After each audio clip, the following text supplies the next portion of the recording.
Iniimbestigahan ng National Police Commissioner NAPOLCOM ang nag-viral na paninita ng opisyal ng MMDA na si Gabriel Go sa isang pulis. Nag-ugat po yan sa motorsiklong nakaparada sa bangketa.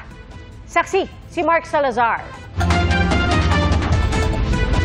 Nag-viral kamakailan ang video ng clearing operation ng MMDA sa tapat ng isang police station sa Quezon City noong nakaraang linggo. Sa video na ngayon ay inalis na sa social media, pinapagalitan ni Special Operations Group Strike Force Head Gabriel Go si Police Captain Eric Felipe.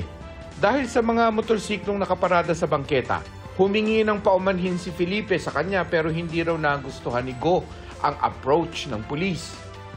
Ang insidenteng yan, inimbestigahan na ng National Police Commission. Kung nagkamali ang pulis, kasuhan, parusahan. Ang problema ko dyan is yung pamamaraan. Pwede naman na tikitan mo na, tapos na. Nagsusorry na yung tao, balak na yung bayaran yung fine niya, bibidyohan mo, ipopost mo, papayain mo, para lang what? For the views. Ayon pa kay Kalinisan, nakausap niya na si Felipe na balak daw magsampa ng reklamo laban kay Go. Binidyohan mo pa yung tao na hindi niya nalalaman, wala rin namang consent niya. Clear violation of the Data Privacy Act. Extremely libelous yung ginawa din niya.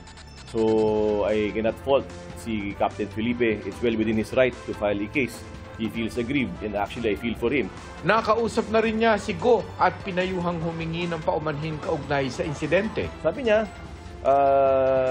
pag-isipan niya, uwi lang daw siya, mag-draft daw siya ng statement. Pinaasa niya lang kami. Kinwestiyon din ni Senator J.V. Ejercito ang ginawa ni Go na para sa kanya ay pambabastos sa pulis. Sinusubukan naming kunan ng pahayag si Go. Sa isang post, sinabi ng MMDA na inisyuhan na si Go ng show cause order. Tinawag nito si Go na isang dedicated MMDA enforcer.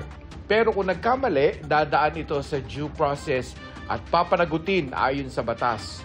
Humihingi rin ng paumanhin ng MMDA sa publiko pati kay Felipe at kanyang pamilya. Para sa GMA Integrated News, Mark Salazar, ang inyong saksi. Mga kapuso, maging una sa saksi. Mag-subscribe sa GMA Integrated News sa YouTube para sa iba't ibang balita.